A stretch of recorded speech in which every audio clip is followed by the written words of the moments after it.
The Real Beauty campaign has many strengths. Dove generated an authentic campaign through using real women, which not many brands feel comfortable doing.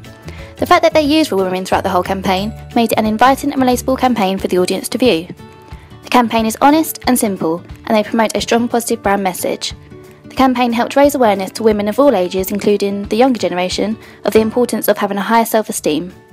Another strength of the campaign is that it reaches out to the target audience via a number of platforms, such as TV, print and social media, which guarantees a wide audience reach. The campaign is constantly evolving, which ensures that the brand message and the look and feel of the campaign is being kept up to date year after year in order to get the brand and their message to remain current. So Women in Advertising, I'm Zoe Dana, thanks for tuning in. So today we will talk about one of the biggest beauty brands that we currently have, namely Dove and the competitors. So we'll also look into the Real Beauty campaign and we'll analyze the strategies and the target audience. We will cover the whole execution of the campaign, the creative and the quality of the model. Here we have Georgia from Dove, and she will tell us exactly what Dove exactly is and what do you guys do? So Dove was first founded in the US in 1957. Their first product is the Beauty Cleansing Bar, which is based around moisturisation, similar to their heritage. And their social mission is to ensure that the next generation grow up with a positive relationship surrounding the way that they feel and look and how they perceive beauty. Oh, lovely. And how's that going so far? Really well. I'll tell you more about the Real Beauty campaign further on in the show. Oh, can't wait. There are, however, some weaknesses to the campaign. Firstly, Dove could be seen as portraying contradictory messages. The campaign celebrates women in their natural beauty and celebrates curves. However, they offer products such as body firming creams. This could therefore contradict Dove's overall brand message. Dove do not feature any products in their campaign. Consumers will become more emotionally connected to the brand, however they will not be motivated to buy their products as there is no message as to how Dove products could help boost their self-esteem. Another weakness of the campaign is that it has been running for 10 years and the campaign has only ever consisted of women. Dove also offer products for men. Men may feel that Dove are neglecting them due to the fact that they have spent so much time on the Real Beauty campaign for women.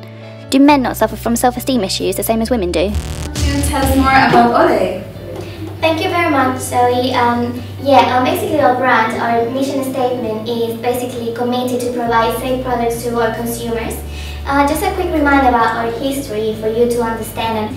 Our first oil was found in 1950s by Graham Wolf, which was a really great our message, which is it's possible for every woman to be the best beautiful ever. That's our message right now. So I think all of us need to be beautiful. We need to feel confident and feel that we are part of this. Hannah, what about Nivea? Hi, thank you. So Nivea was founded in 1882 and is now owned by Wieserdorf. Our brand stands for closeness and trust, and our brand's really more or less for everyone. Anyone can purchase our products, and it's relatively cheap. Some might say it's cheap, some might say it's quite expensive, depending on who they are. Our prices range from £1.30 for small bottles of moisturisers, and our products could go up to about £11 or so. Our aim is to consistently improve our products. We want to make life better for everyone, make life better today and tomorrow. And we want people to actually trust us as a brand, which I think most people do. And in fact, we also take up 18% of the body care market share as well, so we're doing pretty well. Tell us a bit more about Neutrogena. Well, Neutrogena was founded in 1930 and we're part of the Johnson & Johnson family, and we take up 17% of the hand care market because our hand cream is really popular within the market, and we have had a growth in value of 9% and sales grew by 3%, which means like there's a higher demand for higher prices. And we have a mass market brand, so we're available in Boots, Superdrug, so we're available for everyone. Yes, very true. What do you think, Steph? Okay, our brand originally was aimed at women, a woman who wanted to get younger results on their skin, but actually with our Olay Essentials launch in 2012, we target younger women because we offer a different line of moisturizing and cleaners. Our prices can go around from £2 to £40. About our campaign, we have to say that we have a beautiful brand ambassador, which is Kate Holmes, beautiful actress, to boost the skincare sales. Yeah. Thank you, Hannah. How about Nivea? So Nivea target women of all ages, mainly families, also targeting the younger generation now. In fact, we also have some products which are actually targeted to men. And in 2012, we thought that it would be really important to invest in a lot of digital advertising because we feel that we need to keep up with the current trend. And we've also worked closely with Charles Deacon, who is a fashion designer, and as you can see here on our screen, we have some examples of what we've recently done. So people could actually send a tweet in of what they wore on that particular day of the Fashion London Week, and then they tweeted the picture that they used, and then they were entered into a competition. So it's a nice way to engage with our audience and that's talk about our lovely. products at the same time. Lovely, thank you so much. And what about you, Georgina? So we mainly target women, mainly aged 25 to 54, and we launched our first digital campaign called The Beach Defence in 2013, and that was to combine weather and location-based technology. So here is our Neutrogena Beach Defence product. We wanted to target women who are aware of skin damage and caused by the sun and want to protect their family skin, since we women range from 25 to 54. They mainly have families, so they need to take care of their skin more. And our ad would appear on mobile apps that our women went on, so then it was easy access, and that made our brand awareness increase by 63%. Well, we launched a campaign back in 2004 that's still running today. It's known as the Real Beauty campaign, as you can see here. The campaign was created after we did a study about the real truth about beauty, which found that only 2% of women are actually confident in the way that they look. The campaign was created to provoke a discussion and encourage a debate around the issue, and it actually led to 1.5 million visitors to the Campaign for Real Beauty website, which is a significant amount.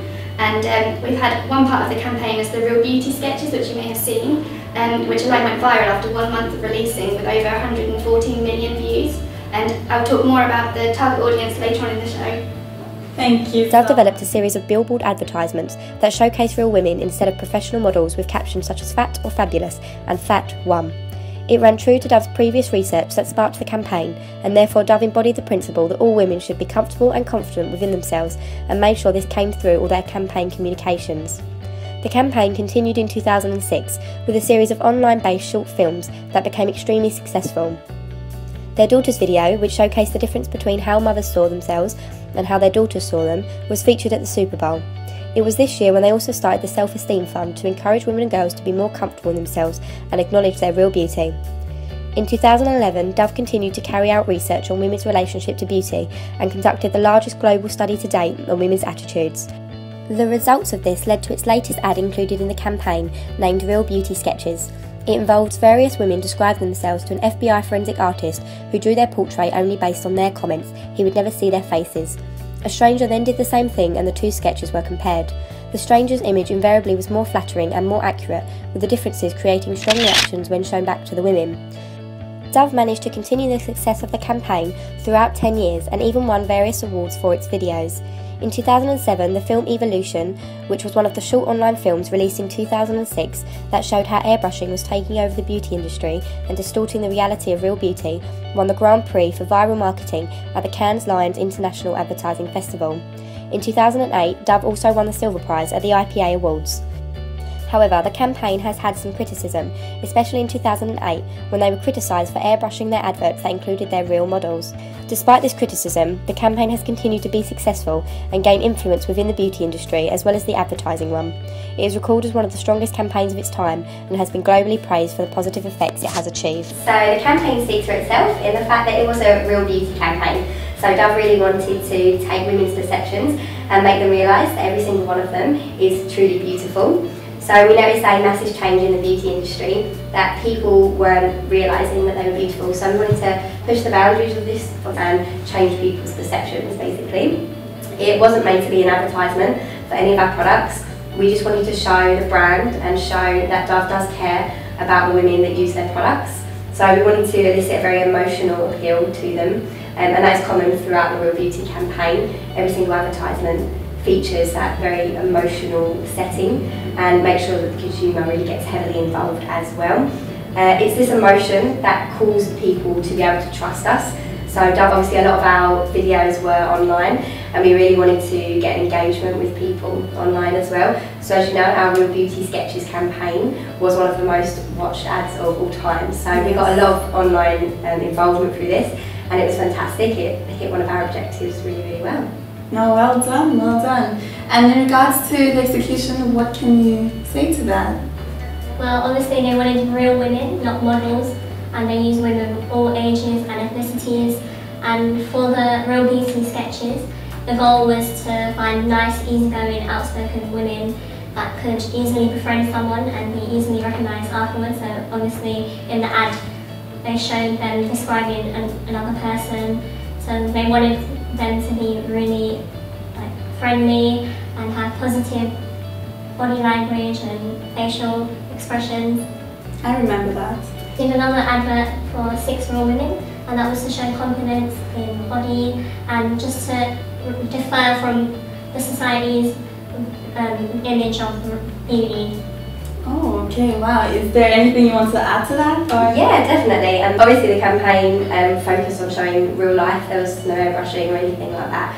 And that was important for Dove. Georgia was here earlier and she did mention that she had a little surprise for us. So stay tuned and we'll show you the surprise. So this is Georgia. She's 31. She lives in the southeast of London and works as a full-time store manager.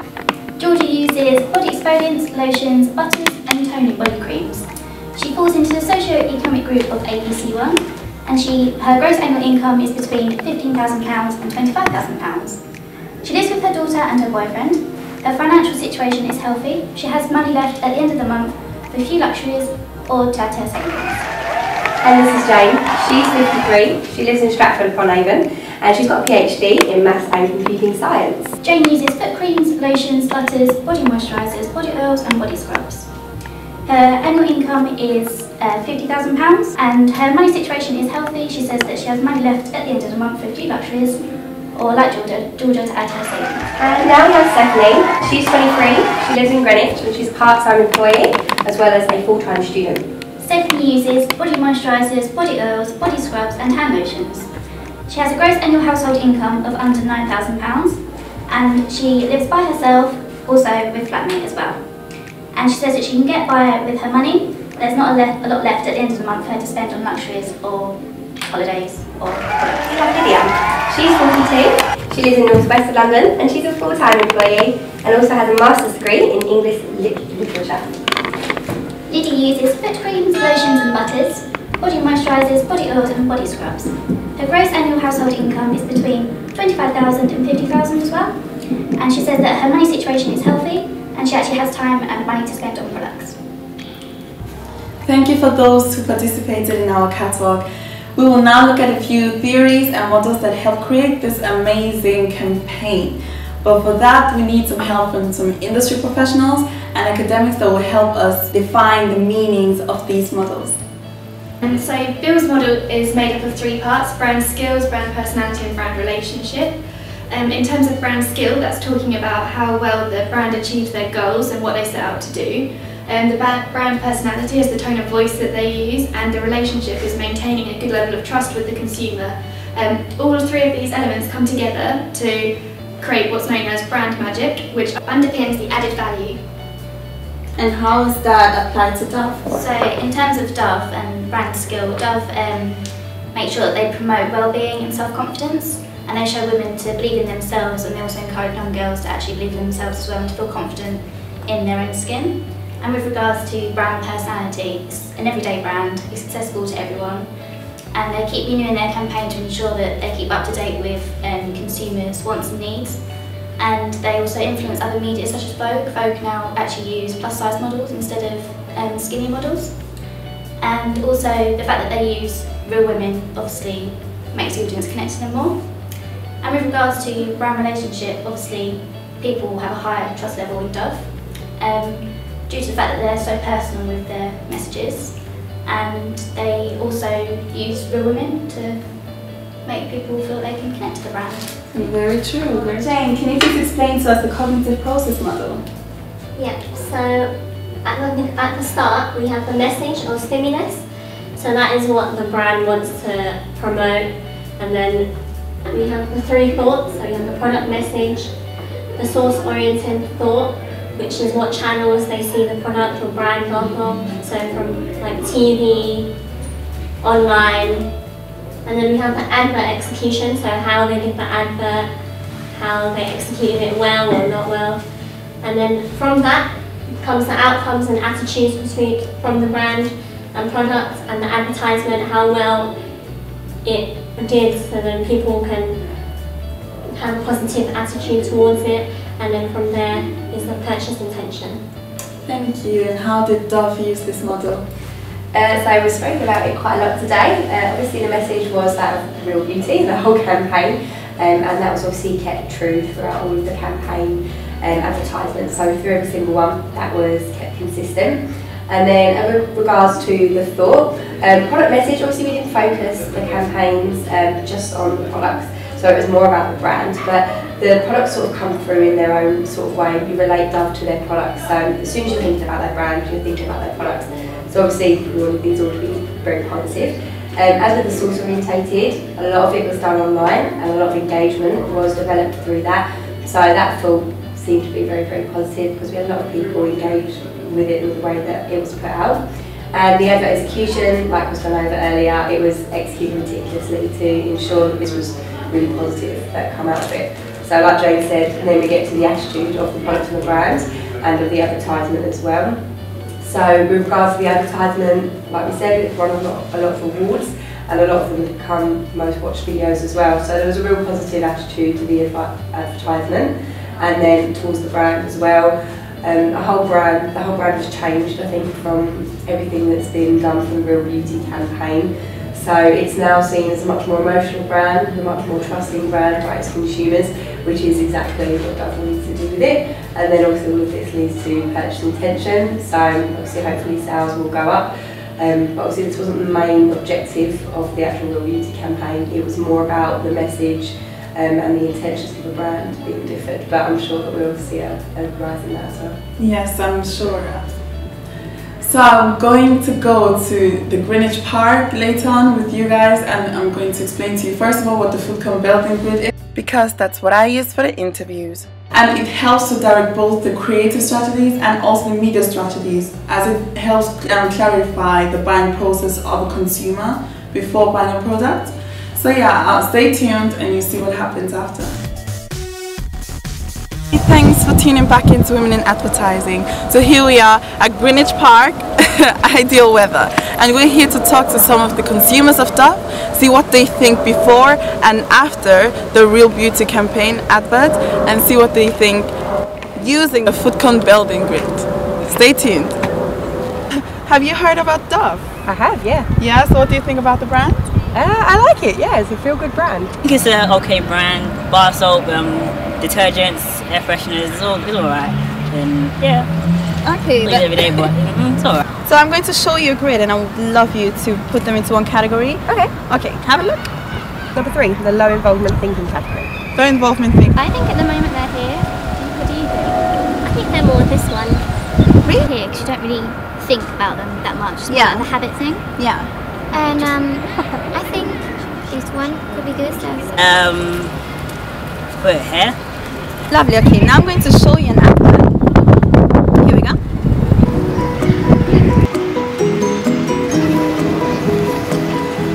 Okay, and after that, where would you put them into now? What do you think? I think they've moved from here to here. I think Jane? this one's now.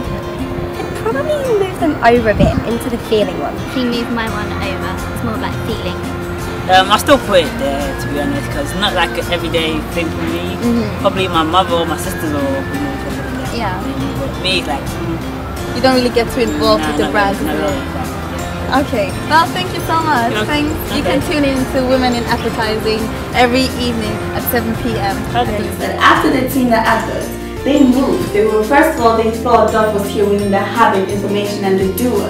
So it's just a habitual thing to use Dove. But after the advert, they then moved, the majority, moved to self-satisfaction into the feeling area. So they felt more engaged with the company. So absolutely what Sophie said earlier, that was their goal. I must say they definitely achieved their goal. When I did my little interview outside, I actually asked a man, and he didn't think that the advert on its own was targeted to him, so he didn't feel the sort of connection as women did. So what do you think? Do you have any recommendations? Probably men don't feel identified with the brand.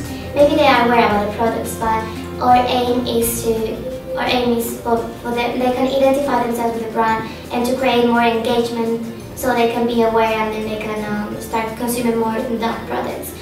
50% of men use moisturizing cream daily, and Dove offers a full products for men, but we have found out that there is not really, we haven't focused on advertising for them. 18% of ads has been banned this year. So I think it's a really good medium to use television. It's a really good idea for that. Absolutely. Thank you so much, Ada, for tuning in today. I'm Zoe Zaldana, and that was Women in Advertising. Now I'd like to say thank you to the whole crew, to the models, the academics, the professionals, the whole team. Thank you so much.